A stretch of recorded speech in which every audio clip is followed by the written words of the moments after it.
청소년 꿈버센터라는 게 있는데 여기에서 청소년들의 의식을 조사해 가지고 지난 7월 말에 발표한 자료를 보면 요즘 우리 청소년들이 앞으로 무엇을 하고 싶은가, 이 사람들이 뭘 생각하고 사는가를 짐작할 수 있습니다. 그 자료에 보니까 뭘 제일 하고 싶냐 이럴 때 1번이 돈 많이 버는 일을 하고 싶다. 2번이 일 적게 하고 돈 많이 주는 일을 하고 싶다. 다 돈과 관계 있어요. 이 자료를 보면서 참 안타까웠습니다. 우리 청소년들이 저는 내 꿈을 이루는 사람이 되고 싶다든지 내 재능을 잘 활용해 가지고 정말 세계적으로 많은 사람을 유익하게 하고 싶다든지 이러한 소위 우리 교육부에서 말하는 홍익인간이랄지 성경까지 갈 필요도 없고 그냥 교육부에서 가르치는 그 정도만이라도 해줬으면 좋겠는데 턱도 없는 얘기예요. 돈. 근데 아이들은 결국 자기 부모님을 비롯한 기성세대인 우리가 어떻게 그들에게 무엇을 보여주었느냐에 따라 가지고 마음속에 새겨지는 것이 다르지 않겠어요?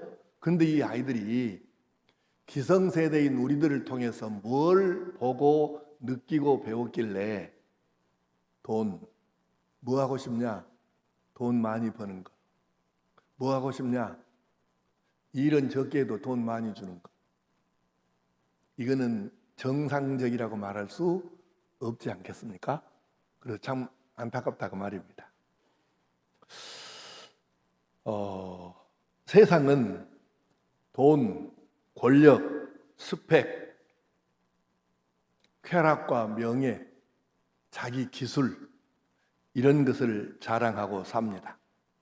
그러면 예수님을 구주로 믿고 사는 하나님을 아버지라고 부를 수 있는 그리스도인들은 무엇으로 살아야 할까? 우리도 세상 사람들처럼 하나님이 없는 사람들처럼 돈으로, 권력으로, 힘자랑으로, 돈자랑으로 살아야 할까요? 그리스도인은 구원의 감격으로 살아야 하는 존재입니다. 오늘 읽은 갈라디아서 6장 14절에서 바울 사도가 그렇게 고백을 합니다. 내게는 우리 주 예수 그리스도의 십자가 외에 결코 자랑할 것이 없다. 아멘. 그리스도인은 간단해요.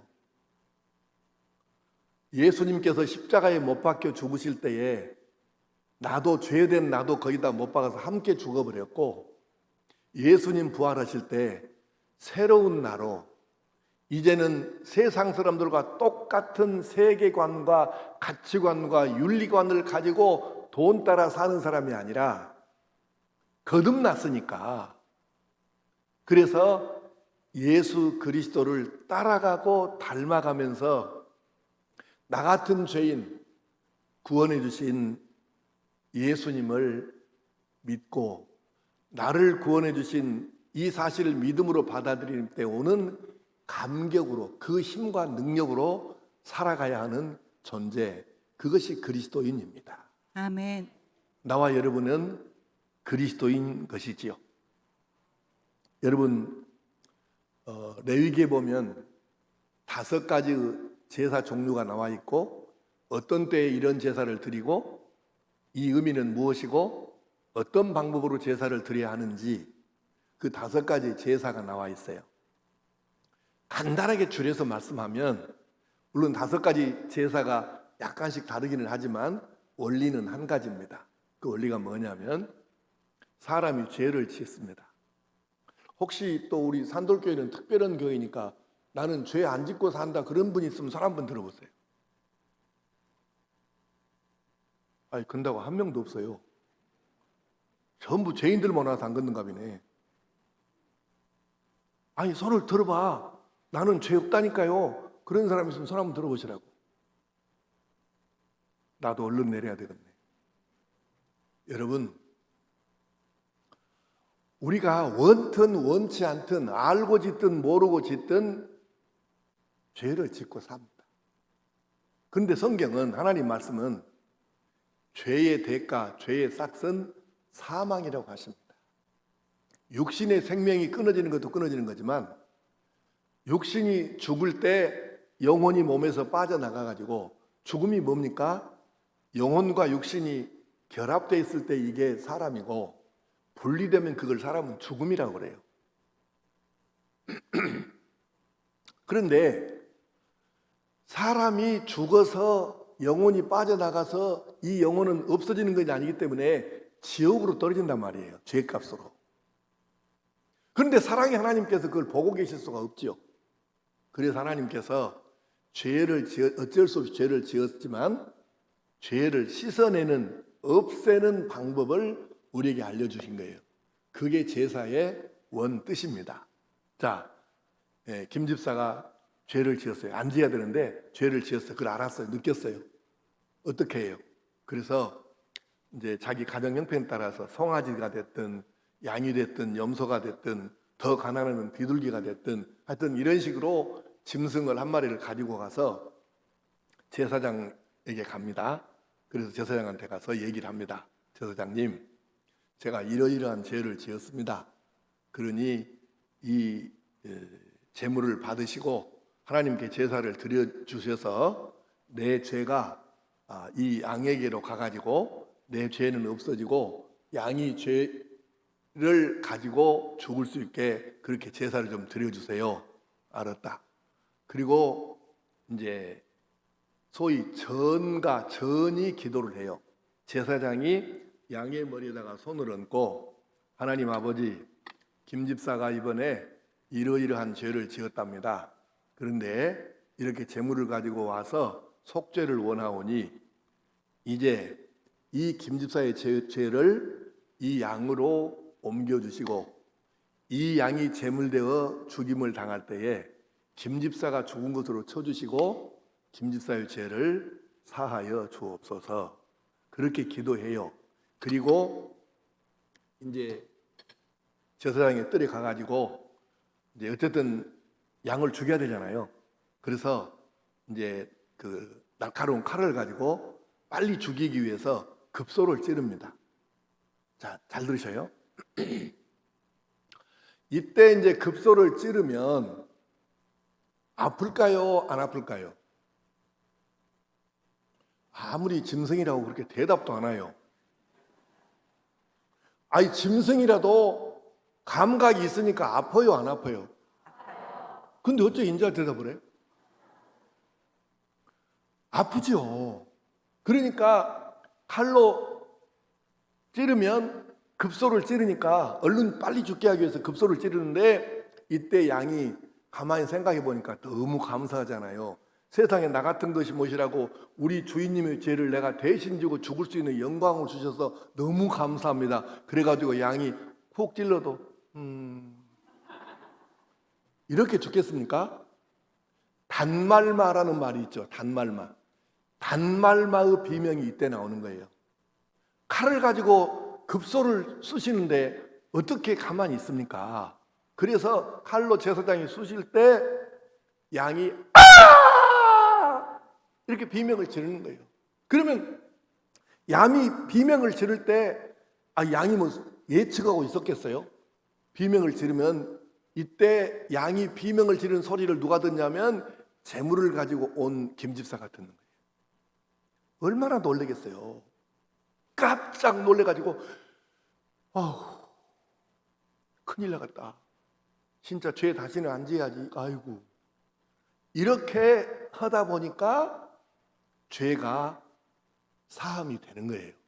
하나님께서 그 양의 생명을 받으시고 김 집사의 죄를 씻어주시는 것이죠. 그런데 문제가 생겼어요. 사람들이 처음 첫 번째하고 두 번째 할 때는 깜짝 놀래가지고 아이고 죄 안 지어야지 진짜 이렇게 하다가 5번 하고 10번 하고 그러니까 마음이 달라져요.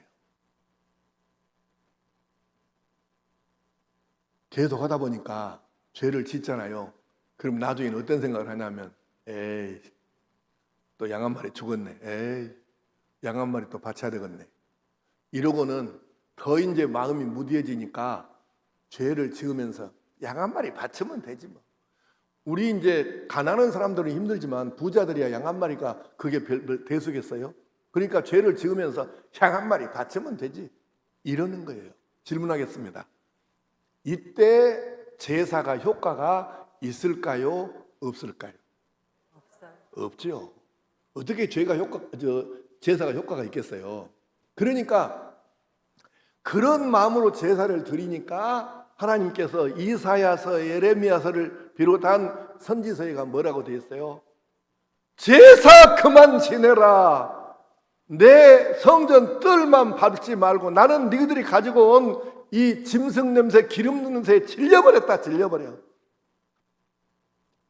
양을 죽이지 말고 네 가슴을 찢고 회개해야지. 제사 지낸다고 해결되냐? 그만 가져와라 재물을. 여러분 성경 읽어보셔요. 그래서 하나님께서 야 어떻게 하냐, 이 사람들이 내가 불쌍히 여겨서 죄 씻는 방법을 알려주었어도 오용을 해가지고 제사를 드려도 이제는 효과가 없게 돼서 이걸 어떡하냐. 그래서 하나님께서 도저히 이 모든 사람이 죄 씻음 받을 길이 없어 다시 지옥 가게 된 이 상황을 보고 계실 수가 없어서 정말 다른 방법을 아무리 찾아도 없어서 새로운 방법을 만들어 주신 거예요. 그게 바로 예수님께서 예수님은 하나님의 아들이라고 우리가 보통 말하는데 한번 잘 대답해 보세요. 개가 새끼를 낳으면 뭐예요?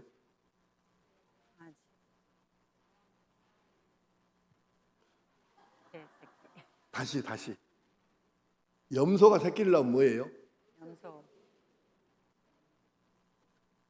사람이 아이를 낳으면 뭐예요? 사람.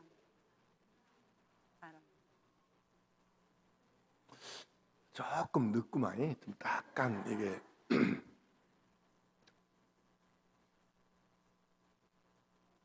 그러면 하나님의 아들은 뭐이겠어요? 바로 그 얘기예요. 개가 새끼를 낳으면 개가 되는 거고 사람이 아이를 낳으면 사람이 되는 거고 하나님의 아들은 그럼 뭐라고요? 하나님이시죠. 그러니까 하나님의 아들이시면서 하나님이신 예수님께서 그 영광의 하늘나라를 놔두시고 이 낮고 낮은 세상에 오셔서 우리처럼 사람이 되셨어요. 그런데 그것도 모자라서 모든 사람의 죄를 예수님이 다 끌어다가 자기가 안으시고 모든 사람의 죄를 뒤집어 쓰시고 내가 치르고야 할 죄값을 그 고난, 그 수치, 그 모욕 당하시고 십자가에 못 박혀서 대신 죽어주신 거예요.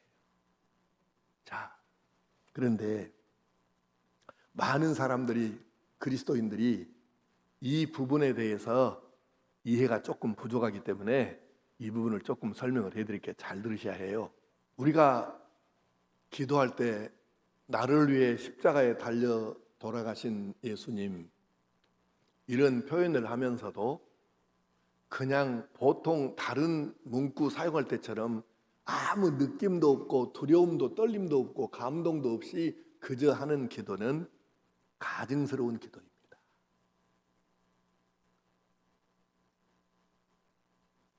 예수님께서 나와 여러분의 죄를 대신 지시고 우리가 당해야 될 죄값을 치르시는 거죠.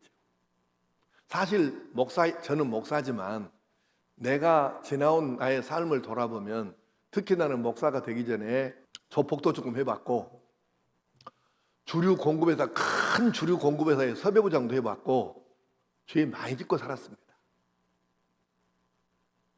하나님께 뒤지게 맞고 1974년도에 15cm 두 군데 찢어서 대수술을 하고 거기서 하나님께 무릎 꿇고 나도 항복하고 이제 신학을 해서 목사가 됐습니다. 지난날 나의 죄를 생각하면 나는 십자가보다 더 험한 것이 있을지는 모르지만 더 험한 것이 있다면 그보다 더 험한 것으로 내가 100번을 죽어도 1000번을 죽어도 나는 하나님께 항의할 수가 없어요. 왜? 내가 지은 죄가 그렇게 죽어도 쌉니다. 예. 그렇게 죽어도 나는 아무 할 말이 없어. 근데 예수님은 무슨 죄가 있나요? 예수님은 이 원리를 생각합시다. 예수님 말고는 여러분과 나를 위해서 대신 죽어준 사람이 없어요. 부모님 우리를 사랑하신 건 맞지만 우리 위해서 죽어주신 일은 없잖아요. 여러분이 여러분의 아들, 딸, 손주들을 사랑하는 건 맞지만 아들, 딸, 손주들을 위해서 죽어준 일이 없잖아요. 한 걸음 더 나아가서 설령 누군가가 내 대신 죽어주려고 해갖고 죽어준다고 합시다. 효과가 있을까요? 없어요. 왜 없을까요? 그 사람은 자기 죄가 있어가지고 자기 죄도 해결을 못하는데 자기 죄나 해결하지 누구 죄를 대신해서 죽은다고? 없어요. 나를 위해서 죽어준 사람도 없지만 설령 죽어준다고 해도 그게 효과가 있을 리가 없다고 말입니다. 그러나 예수님은 보통 생육법으로 태어나신 것이 아니고 남자를 모르는 마리아를 통해서 성령의 능력으로 잉태되어서 태어나셨기 때문에 원죄가 없어요. 아멘. 또 하나는 스스로 죄를 지으신 적이 없어요. 자범죄. 생각으로나 말로나 행동으로 죄를 지으신 적이 없어요. 그래서 이분만 우리 모든 사람의 죄를 대신 지고 죽을 자격이 있는 것이지 아무나 십자가에 못 박혀 죽는다고 우리 죄를 대신할 수는 없는 거예요. 자격이 그분밖에 없어요. 그래서 그 예수님께서 이 땅에 사람 되어 오신 것도 보통 일이 아닌데 마지막에는 예수님이 십자가에 달리시기 전에 어떻게 됐죠? 이제 신문을 합니다. 그래서 신문을 하면서 예수님을 이 갈대를 꺾어갖고 이마를 툭툭 치면서 이렇게 조롱을 하고 예수님의 얼굴에다가 침을 뱉고 예수님의 뺨을 치는데 이렇게 치는 건 그냥 이제 뭐 좋은 건 아니지만은 친다고 그래요. 근데 이스라엘 사람들이 상대방을 아프라고 때리는 것이 아니고 모욕하기 위해서 때릴 때는 이렇게 치는 거예요. 손등으로. 근데 예수님을 이렇게 때렸다가 이렇게 하죠. 그리고 이제 또 옷을 벗깁니다. 윗옷을 전체를 다 벗기고 맨몸 이 상태에서 채찍질을 하는 거예요. 로마 군인들의 채찍은 아주 악랄하기로 유명합니다. 이게 이런 막대기가 있어요. 이 막대에다가 이 끄트머리에는 가죽끈이 이렇게 가죽줄이 한 3가닥 정도 이렇게 묶어져 있습니다. 그리고 이 가죽끈에 끄트머리가 뭐가 있냐면 날카로운 뼈 조각이나 납 조각을 묶어 놓는 거예요. 사람 옷을 벗기고 이 상체를 갖다가 이렇게 채찍으로 그냥 치는 거예요. 그러면 딱 내려치면 날카로운 납 조각이나 뼈 조각이 거기에 묶여 있기 때문에 그 납 조각이나 뼈 조각이 가슴이나 배나 등판에가 박히는 것입니다. 그러면 그걸 갖다가 이렇게 한 상태에서 낚아채면 살점이 툭툭 떨어지는 거죠. 성경에 예수님이 이 채찍을 몇 대 맞으셨다는 기록은 없기 때문에 나도 몇 대라고는 말 못해요. 그러나 아무리 안 맞아도 일단 최소한 10대 이상은 맞으셨을 거 아니에요. 그러면 이렇게 쳐서 박힌 걸 잡아채고 또 잡아채고 이렇게 하면 그 결과 예수님의 몸이 어떻게 됐겠습니까? 가슴과 배며 등이 상처투성이로 성한 곳이 없이 그래서 물과 피가 쏟아지고 그리고는 이 사람들이 한국 사람들은 면류관 그러면 엄청 왕이나 쓰는 뭐 좋은 것으로 생각을 하고 착각을 하는데 그게 아니에요. 가시면류관이라고 하는 것은 이스라엘에 이제 성지순례 가가지고 여러분도 가보시면 한번 확인해 보셔요. 그 예수님 머리에 쓴 모자 만드는 그 가시가 어떤 거냐고 실제로 가서 내가 물어보고 그를 잘 나오기도 했는데 그게 우리나라의 태행자 가시 정도 돼요. 거의 비슷하게 생겼더라고요. 근데 문제는 뭐냐면 그 가시가 거의 쇠못 비슷하게 단단한 거예요. 부러지지가 않을 만큼. 근데 이 정도 길다랗게 이거를 한 3가닥 정도를 잘라가지고 원으로 동그랗게 해서 이렇게 묶습니다. 안 부러지게. 그러면 안 펴지게 딱 묶어서 머리 위에다가 올려놓고 그리고는 나무나 이 가죽 장갑으로 이렇게 하고 머리를 누르는 거예요. 그걸 올려놓고. 그럼 어떻게 되겠어요? 그럼 이 이마며 머리, 뒤통수 온통 이 그 가시에 찢겨 갖고 또 살이 찢기고 피가 흐르고 이런 상태죠. 그리고 이런 짓을 다 하고 나서 그러니까 너무 잔인한 거죠. 그렇게 하고 나서 십자가에다가 미리 준비한 십자가에다가 뉘어놓고 못을 박는 거예요.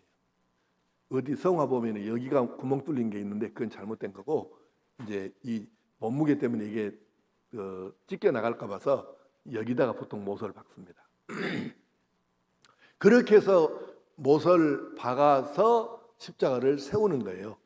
그러면 거기서 예수님은 6시간 만에 몸이 극도로 쇠약해진 상태이셨기 때문에 6시간 만에 운명하셨는데 기록에 의하면 평균 12시간 이상 못 박혀 있다가 숨이 끊어지는 거예요. 그리고 심지어는 어떤 경우는 만 이틀 동안을 안 죽고 그렇게 십자가에 못 박혀 있는 상태에서 고통만 당하다가 나중에 죽었다는 기록까지도 있습니다. 그러면 이제 그 초대교회 당시의 일들을 기록한 전승문서가 지금 남아 있는 게 이제 발굴되는 것 몇 개 있는데 그 전승문서에 이런 기록이 있어요. 십자가에 못 박혀 죽는 사람들은 몸통은 막 채찍으로 때리고 이렇게 하지만 이 얼굴을 안면을 치는 경우는 없거든요. 그런데 희한하게 십자가에서 죽는 사람들이 피가 입에서 흐른다는 거예요.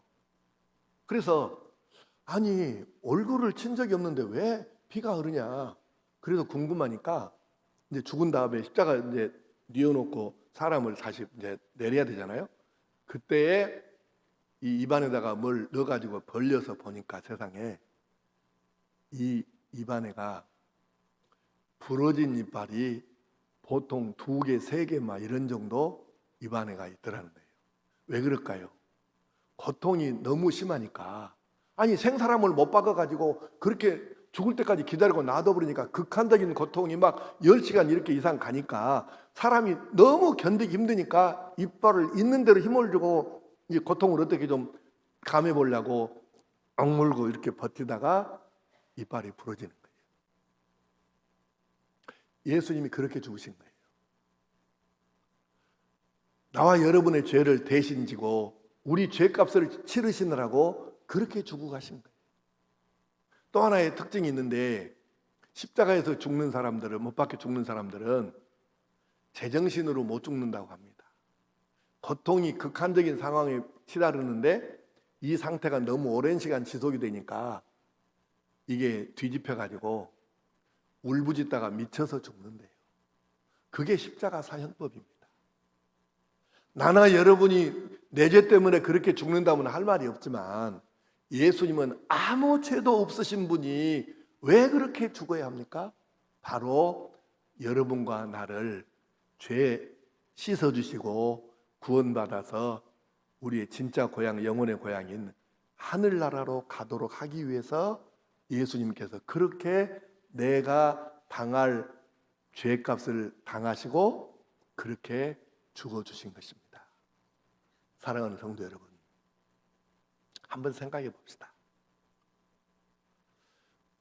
우리가 부모님의 은혜도 입고 스승님의 은혜도 입고 좌우간 많은 사람들의 사랑과 은혜를 입어서 우리의 오늘이 있는 것은 맞아요. 그러나 어떤 사랑과 은혜가 그렇게 고난, 수치, 모욕 당하시고 십자가에서 내 대신 죄값을 치르시느라고 그렇게 죽어주신 예수님의 사랑과 그 은혜만 한 것이 이 세상 어디에 있겠습니까? 이런 것이 없어요. 그러므로 사랑하는 성도 여러분, 우리는 예수님 당하신 이 고통, 그 치욕, 그 슬픔이, 그 대속의 죽음이 있어서 오늘 우리가 죄 걱정 안 하고 한 번에로 완벽한 제사를 예수님이 드려주셨기 때문에 나는 이제 예배만 참석하고 회개만 하면 언제든지 죄 용서받고 거듭난 사람으로 새 삶을 살 수 있다는 걸 생각하면 얼마나 감사합니까? 그런데 우리가 이 세상을 살다 보니까 이 감각이 무뎌진 거예요. 우리가 정말 구원의 감격을 가지고 어떻게 나 같은 죄인을 예수님이 그렇게 사랑하셔서 내 대신 죽어주시고 그래서 나를 죄 씻어주시고 내가 구원받을 길을 열어주셨는가, 이걸 생각하면은 그저 감사하고 감사하고 감사하고 감격이 치솟아야 하는데, 우리가 또다시 이 마음이 무뎌져 가지고 죄를 다시 지어도 회개할 생각도 없고 죄를 또 지어도 막 아프고 찔린 것도 없고 그런다면 이건 얼마나 안타까운 일입니까? 오늘 우리 산돌교회는 몇 번 하는지 모르겠지만 대개 교회들이 성찬 예식을 뭐 상황에 따라서 1년에 서너 번 한 데도 있고 한 달에 한 번 한 데도 있고 교회마다 좀 상황이 다릅니다만은, 우리가 성찬식에 참여할 때마다 내가 받아먹는 이 떡이 무엇인가, 나를 위해서 내 죄값을 치르기 위해서 그렇게 채찍에 맞고 머리에 가시모자를 쓰시고 상에 찔리시면서 상하신 몸을 상징하고 기념하는 것이다. 내가 받아먹는 이 포도즙은 무엇이냐, 이것은 바로 그렇게 상처를 통해서 온갖 물과 피를 다 쏟으신, 내 죄를 씻어주신 주님의 피를 의미하고 기념하고 상징하는 것이다. 이걸 생각하면서 두렵고 떨리는 마음으로, 감격하는 마음으로, 믿음의 마음으로 이 떡과 잔을 받아 먹어야 할 줄로 믿습니다. 아멘. 예전에는 교회에서 성찬식 광고를 하면 성찬식 당일에 우리 여성도들은 모두가 흰 옷을 입고 그저 이 떡과 잔을 받을 때 손이 떨리면서 눈에 보일 정도로 손을 떨면서 이 떡과 잔을 받아서 눈물로 먹고 마시던 그런 때가 엊그제 같은데, 참 저도 가슴이 아픕니다. 요즘 성찬식 하는데 눈물 흘린 사람이 없지는 않지만, 예전에 50년 전에 성찬식을 행할 때 예배 참석자 수의 반에서 3분의 2 정도가 눈물을 흘리면서 감격으로 받았다 하면, 오늘 교회를 보니까 10분의 1도 안 되는 것 같아요. 성찬에 대해서 그만큼 의미를 깨닫지 못하고 그냥 받는다는 얘기가 되는 거죠. 안타깝습니다. 성찬은 그렇게 하는 게 아니에요. 나 같은 죄인 살리기 위해서, 내 죄를 씻어주시기 위해서 예수님께서 그 수치, 그 고난, 그 모약 당하시고 그렇게 극한적인 고통에 6시간을 시달리시면서 내 죄값을 치르시고 나를 위해 죽어주신 그 예수님의 찢기신 살과 흘리신 피를 상징하는데, 우리가 기도할 때 물론 천주교에서는 화채서를 주장합니다마는 우리는 그렇지는 않습니다. 그러나 우리가 기도할 때 이렇게 할 수 있어야 됩니다. 주님, 제가 오늘 또 주님의 찢기신, 나를 위해서 찢기신 살을 기념하는 이 떡을 받아 먹습니다. 내 마음에서, 내 몸에도 주님의 몸이 일부 들어와 있다, 이 믿음으로 살게 하시고 이 몸을 함부로 하지 않게 하여 주옵소서. 아멘. 죄의 도구로 사용되지 않게 하시고 의의 도구로만 사용되게 하여 주시옵소서. 아멘. 이렇게 기도해야 하지 않겠습니까? 잔을 받아 마시면서는, 주님, 이 잔을 받아 마시면 제가 주님의 피가 내 몸속에 들어와서 내 몸에도 주님의 피가 함께 돌고 있다, 이렇게 믿고 그 피의 값에 부끄럽지 않게 의롭게 거룩하게 살아가는 제가 되게 하여 주옵소서. 아멘. 이렇게 기도하면서 두렵고 떨리는 마음, 감격하는 마음으로 이 떡을 받고 잔을 받아야 할 줄로 믿습니다. 아멘. 사랑하는 성도 여러분, 우리가 혹시 세상 살다가 그렇지 않기를 바라지만 실패하거나 실망하거나 좌절할 때에도 십자가 앞에 나와서 십자가를 눈을 감고 묵상하면서, 주님, 나 같은 죄인 위해서 그렇게 고통당하시고 내 죄값을 치르시느라고 죽으셨던 그 십자가, 제가 다시 묵상합니다. 주님, 저에게 힘과 용기를 주시옵소서. 제가 십자가에 달리신 주님을 생각하면 이기지 못할 고난과 핍박과 어려움이 어디 있겠습니까? 주여 내게 십자가의 능력과 힘을 주시옵소서. 이렇게 기도하면 능히 일어서고도 남을 만한 주의 능력이 우리에게 임할 줄로 믿습니다. 아멘. 성공하고 형통할 때에도 십자가를 묵상하면서 주님, 오늘 이렇게 잘 된 것이 우리 아이들이 잘 되고 사업이 잘 되고 몸이 건강하고 내가 이렇게 살 수 있는 것은 내가 잘해서가 아니라 하나님의 절대적인 은혜로 된 것이오니 십자가 앞에서 결코 내가 교만하지 않게 하시고 또 낮아지고 또 낮아지고 더 낮아지고 겸손해져서 하나님만 높일 수 있는 제가 되도록 감동하여 주옵소서. 이렇게 기도해야 합니다. 십자가는 우리 모든 성도들의 영원한 묵상의 주제가 되는 것이 바로 그것 때문입니다. 그리스도인은 여기서 출발하는 것입니다. 나 같은 죄인 살리신 주님의 은혜에 어떻게 감사하고 무엇으로 표현할까? 우리가 아무리 생각해봐도 내가 이 십자가의 구원의 은총에 대해서 갚을 길이 없지 않습니까? 그렇기 때문에 더더욱 죄송해서 어떻게 해야 할까? 그래서 내가 주님께서 내게 이것이라도 해라 하고 맡겨주신 일이 있으면, 가령 목자들이랄지 내게 맡겨주신 일이 있으면 생명 바쳐서 이 사명을 감당해야 할 줄로 믿습니다. 아멘. 여러분,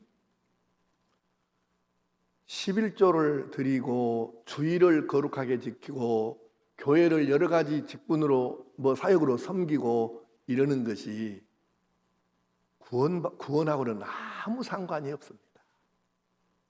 질문은 하겠습니다. 하나님께서 모세를 통해서 율법을 주셨어요.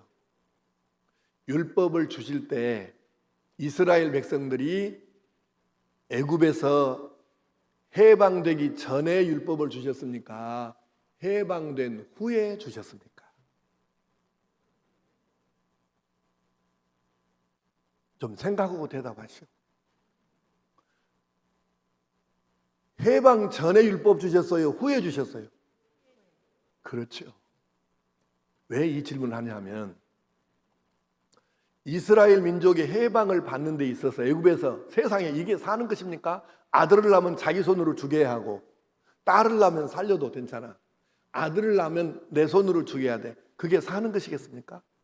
그런 노예살이를 하는데 얼마나 거기서 벗어나고 싶었겠습니까? 그런데 자기들이 해방을 위해서 한 일이라고는 일도 없습니다. 어느 날 하나님께서 모세를 보내셔가지고 내 백성 이스라엘을 애굽에서 해방시켜 데리고 나가 가나안으로 가거라 이러셨지, 너희들 율법을 줄 거니까 지금부터 율법을 잘 지켜라, 율법 잘 지키면 내가 너희들 하는 거 봐서 해방시켜 줄게, 이러신 게 아니었어요. 이스라엘 민족이 해방을 위해서 자기들이 한 것은 일도 없습니다. 자, 여러분과 내가 우리의 구원을 위해서 한 것이 얼마나 되지요? 여러분, 우리가 11조를, 주일성수를, 섬김을, 봉사를, 충성을, 헌신을 구원받으려고 하는 거 아니에요. 우리가 태어나기도 전에 2000년 전에 예수님께서 이미 우리가 지을 죄까지 다 지시고 죽어주셨어요. 내가 나의 구원을 위해서 한 건 일도 없어요. 그래서 내가 받은 구원을 뭐라 그래요? 은혜라고 하는 거예요. 아멘. 거저 주신 거예요. 여러분 11조에 갖고 구원을 받았습니까? 주일 성수에 갖고 구원 받았어요? 아니에요. 그럼 왜 하는 거예요, 우리가 그걸? 우리가 주일을 거룩하게 지키고 11조를 드리고 섬기고 봉사하고 헌신하고 충성하고 가는 것은 나 같은 죄인 살려주신 이 은혜가 너무 고맙고 감사해서, 나를 아들 삼아주시고 딸 삼아주신 은혜가 너무 고맙고 감사해서 아들처럼 좀 살아보려고, 나를 아들로 여기시고 딸로 여겨주시니까 내가 딸처럼 좀 살아보려고, 이제는 지난달은 못했지만 지금이라도 내가 하나님께 일이라도 조금 어떻게 기쁘시게 해드릴 수 있을까? 그래서 내가 하나님 마음을 기쁘시게 해드리기 위해서 하는 거지 아멘. 일도 없어요. 내가 나의 권을 위해서 한 게 뭐가 있습니까? 일도 없습니다. 여러분, 그래서 우리 이런 거 있잖아요. 국회의원이다, 도지사다, 뭐 구청장이다, 뭐 이런 거 뽑아놓으면 투표잖아요. 투표해서 뽑아놓으면 투표 기간 동안에는 막 허리를 90도로 숙여가지고 막 그렇게 하다가 이제 투표 끝나면 사람 좀 달라질 때다. 그래서 사람들이 그래요. 내가 좀 언어가 약간 거칠어도 나쁜 뜻은 아니니까 오해는 말고 이해하십시오. 저 새끼 우리 완전히 속아갖고 잘못 뽑았네. 이렇게 얘기를 해요. 근데 하나님께서 우리를 쪽집게로 뽑으시더니 한 사람 한 사람 뽑아서 우리를 예수 영접하게 해서 그래서 내가 구원받게 만들어 주셨는데 하나님께서 우리가 교회 다닌 지 10년, 20년, 30년 됐을 때 하나님께서 내려다보시면서 우리를 보시고 어떤 생각을 가지시는 게 좋겠습니까? 아이고, 아무리 생각해도 내가 너를 잘못 골랐는가 보다. 너는 그렇게 20년, 30년, 50년을 교회 다니고 예수 믿는다고 해도 지금까지 기도한 것 들어보면 내 새끼, 내 집, 내 교회 이것을 벗어나지를 못하고 좀 더 넓게 보고 멀리 보고 주신 사명 감당하려고 발버둥을 치고 이러는 것이 아니라 기껏해야 그냥 이 조그만 울타리 안에 갇혀가지고 이러는 걸 보시면 하나님께서 뭔 생각을 하실까요? 이런 경우도 있지 않겠습니까? 다른 김 집사가 예전에 그렇게도 안 믿어졌어. 예수님이 나를 위해 죽어줬다고 하면 내가 뭔 죄를 지었냐고 왜 나를 위해 죽어줘. 그리고 또 그 양반이 나하고 뭔 관계가 있는데 나를 위해서 왜 죽어준대요? 말도 아닌 소리 하고 있네. 이래던 사람이 교회는 결석을 안 해야 돼요. 언제 어느 시간에 은혜가 쏟아져 가지고 내가 마음이 뒤집어져 가지고 놀라운 일이 생길지를 모르거든요. 그걸 예측을 못해. 그러니까 예배는 빠지면 안 돼요. 어떤 일이 있더라도.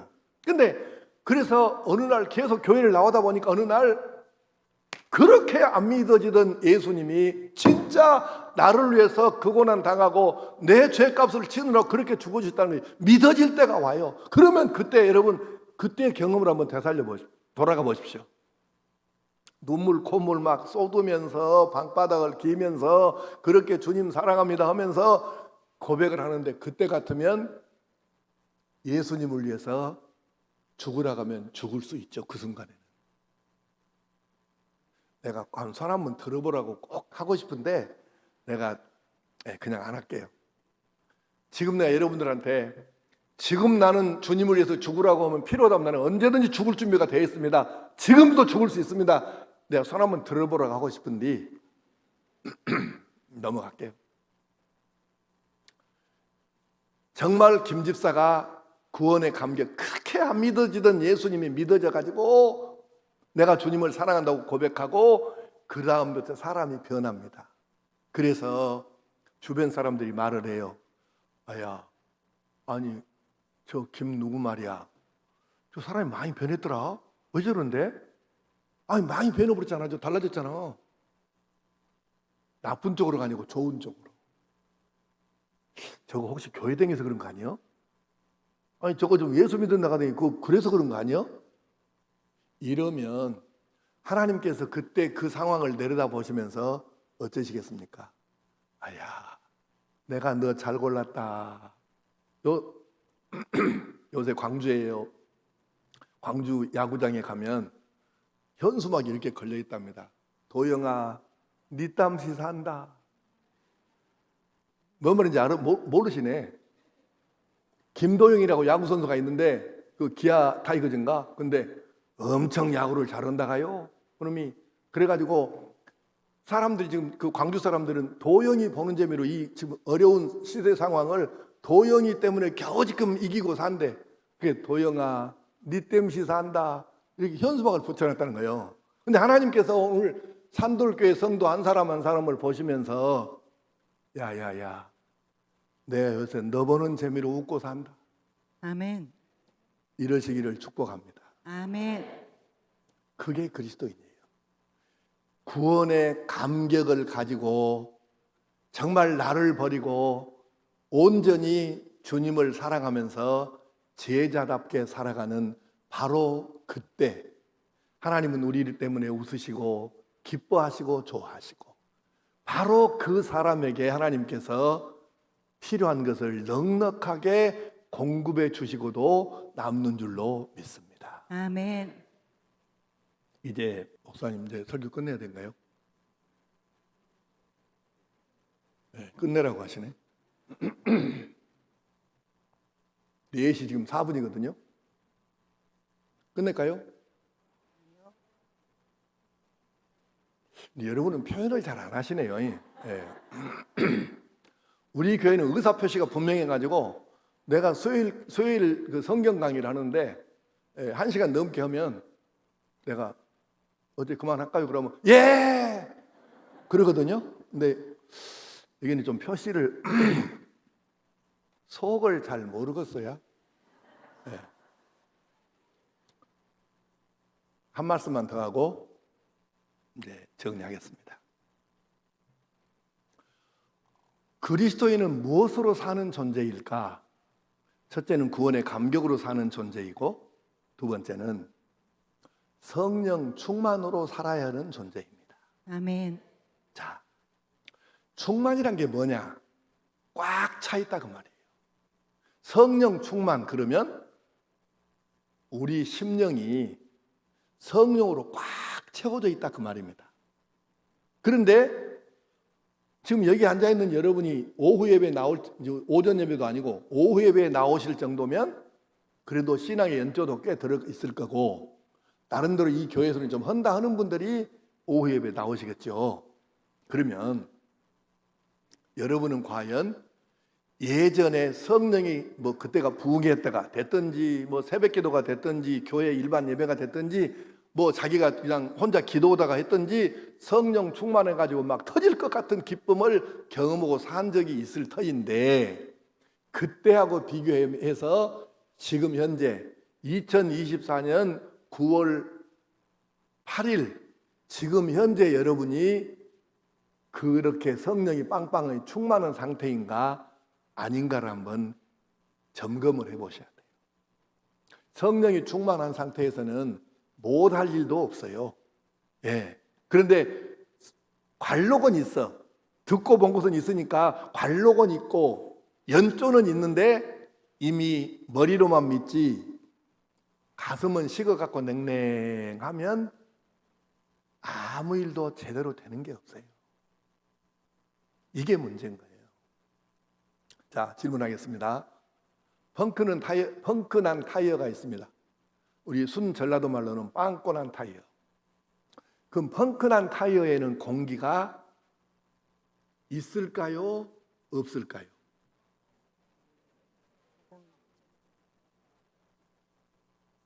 마음을 하나로 맞춰보시오. 그렇게 있다 없다 그렇게 나눠가지고 쓰겠어. 펑크난 타이어에는 공기가 있다 1번 없다 2번 1번 2번 공기 있습니다. 펑크난 타이어에 공기 있습니다. 있어요. 단 차체의 무게를 지탱할 만큼의 충분한 공기가 없을 뿐이에요. 그래서 고속주행도 못하고 그대로 계속 보충 안 하고 계속 가버리면 타이어 이제 찢어져서 못 쓰게 되는 거예요. 성령 충만은 그런 거예요.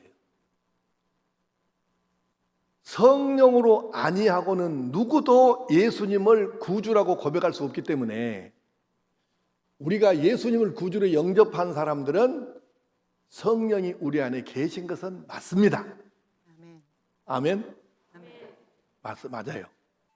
그런데 적어도 마귀와 싸우고 악과 싸우고 세상의 헛된 것과 싸우고 그래서 이길 정도로 승리할 정도의 힘은 그것 갖고는 안 돼요.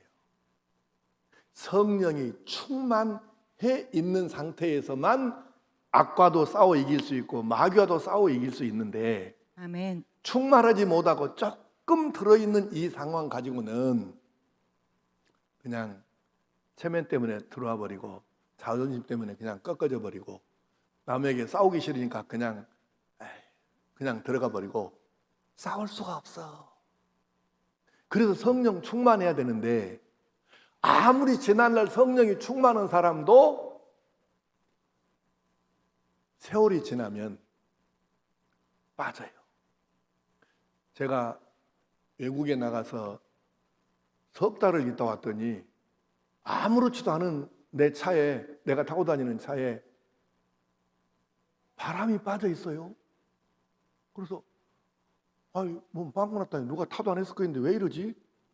그러고 이제 그 연락해가지고 차를 가져가서 근데 어디 뭐 못 주신 거 있는가 봐라. 근데 아무리 뒤져봐도 못이 베끼거나 이런 게 없는 거예요.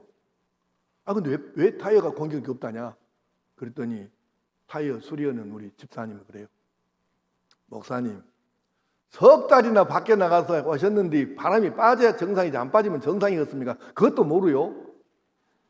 목사를 지금 하인다고 듣기 막 그래? 그래서 내가 꼼짝없이 당했거든요. 차를 아무리 타이어에 공기가 많이 들어있어도 몇 달 동안 놔두면 저절로 빠진다가네 그게. 여러분 풍선 있잖아요. 풍선을 빵빵하게 이렇게 바람을 넣어가지고 그걸 묶어서 바람 안 빠지게 해놓고 일주일이나 2주일 정도 지나면 그대로 있다 바람 빠진다. 바람 빠진다. 손 안 댔다니까. 신기하죠. 바람이 빠져요. 쭈글쭈글 해가지고. 나도 경험해봤거든요. 그래서 성령 충만한 것도 마찬가지입니다. 성령 충만 한번 받았으면 그거로 끝난 게 아니고 지속적으로 예배를 드리고 묵상을 하고 기도를 하고 순종을 하고 말씀을 삶에 적용을 하고 이러면서 계속해서 이 충만한 상태를 유지를 해줘야 되는데 한 번 어디 집회 참석하고 한 번 새벽 기도 때 한 번 여기 작정 기도 때 이때 열심히 하다가 성령 충만 받았는데 그때 지나고 나서는 그냥 옛날로 돌아가서 보통으로 산다. 그러면 성령 충만이 서서히 줄어져 가지고 조금 남아 있는 거예요. 예수를 안 믿는 것은 아니에요. 이 사람은 그런데 일은 못해. 마귀와 싸워서 이길 수도 없고 능력 있는 그리스도인으로 살 수가 없는 것이에요. 그래서 성령 충만을 유지하기 위해서 예배에 성공해야 되고 날마다 말씀 묵상을 해서 날마다 하나님 음성을 본인이 직접 들을 수 있어야 하고 내 마음과 입술로 하나님께 날마다 기도하면서 하나님과 소통하는 것이 있어야 되는데 이것에 우리가 등한시하고 약해지면 그리고 아마 이 교회도 낮 예배가 이렇게 적게 나올 일은 없잖아요. 그러니까 주일 낮 예배만 나오고 주일 저녁에는 안 나오고 수요일 저녁에도 안 나오거나 이런 교인이 아마 눈치 학상으로 봤을 때 꽤 되는 것 같아요. 수가. 여러분 생각해 보십시오. 일주일에 주일 낮 예배 한 번 나와서 예배 드리고 그리고는 일주일에 한 번밖에 안 나오는 분들이 있는데 이분을 내가 흉보거나 욕하잔 말이 아니고 그런 정도 해가지고 직장에 나가서 나 예수 믿는 사람이다 당당하게 말하고 그 예수 믿지 않는 다른 직장 동료들이 인정하고 존중해 줄 수 있을 만큼 그렇게 믿음으로 말씀으로 정면 승부하고 살아갈 수 있을까? 어렵습니다. 날마다 내가 말씀으로 기도로 무장하고 성령 충만 유지해야 그게 가능하지 안 그러면 어려운 거예요. 어떻게 이기겠어 우리가요. 그러므로 그리스도인은 어떻게 사는가 오늘 지금 할 말씀은 많지만 두 가지로 요약합니다. 그리스도인은 무엇으로 사는 존재인가? 목자들은 무엇으로 사는 존재인가? 첫째,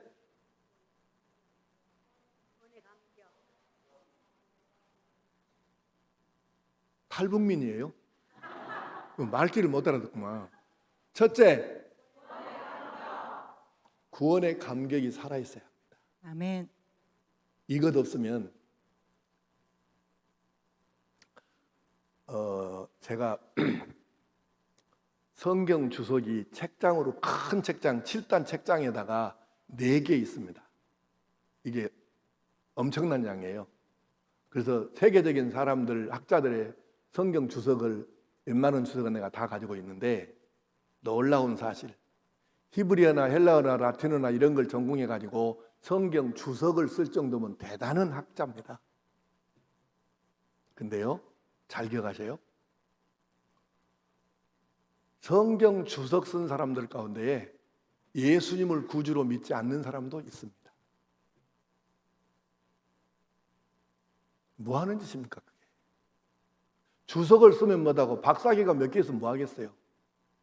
예수님이 나를 위해서 내 죄를 대신 지고 십자가에 내 대신 죽어주셨다, 이 사실을 믿지 못하는 사람이 주석을 쓰면 뭐다고 별 대단한 일을 하면 그 뭐 하는 거예요? 구원은 받겠어요? 지구원도 못 받는데 무슨. 그래서 그리스도인에게는 다 소용없어요. 여러분과 내가 목사든 아니든 장로든 아니든 권사든 아니든 그게 뭐 중요합니까? 아니 여러분, 목사 못 된다고 천국 못 갑니까? 장로 권사 못 된다고 지옥 가는 거예요? 아무 상관없어요.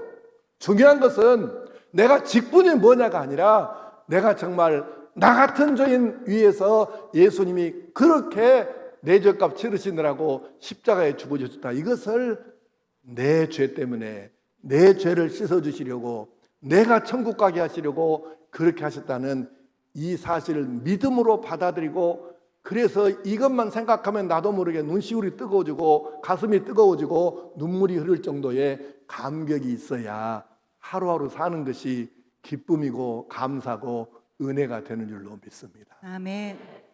또 하나는 그리스도인은 성령 충만으로 사는 존재예요. 아멘. 아무리 우리가 세상적으로 별 대단한 짓을 해도 성령은 사라지고 가슴은 냉랭해가지고 머리는 있는데 가슴이 없어. 예배를 드려도 성경을 읽어도 기도를 해도 뜨거워지지가 않아. 그럼 어떻게 하자고. 어떻게 그걸 그리스도인이라고 하겠어요. 그러므로 사랑하는 성도 여러분, 이제 우리는 내가 스스로 요즘 내가 좀 성령 충만하지 못하구나 이렇게 본인이 느끼면 작정 기도를 하든 금식 기도를 하든 새벽 기도를 죽기 살기로 나가든 저녁마다 교회 와서 예배당에서 1시간 이상씩 기도를 하든 성경 통독을 다시 하든 뭘 하든지 간에 성령 충만부터 되살려 가지고 여러분이 믿음 생활, 사회 생활, 가정 생활 하시기를 축복합니다. 아멘. 그래요. 우리가 구원의 감격을 누리고 성령 충만을 유지하면 마귀도 두렵지 않고 세상 어떤 것도 우리가 무서워할 필요가 없습니다. 그러므로 이 구원의 감격과 성령 충만함으로 하나님께서 우리 산돌교회의 직분자로 여러분들을 사역자로 다 세워주셨는데 그 사명을 넉넉하게 감당하고도 남을 수 있기를 축복합니다. 아멘. 우리가 구원의 감격 있고 성령 충만하다면 결코 그대로 있지를 못해요.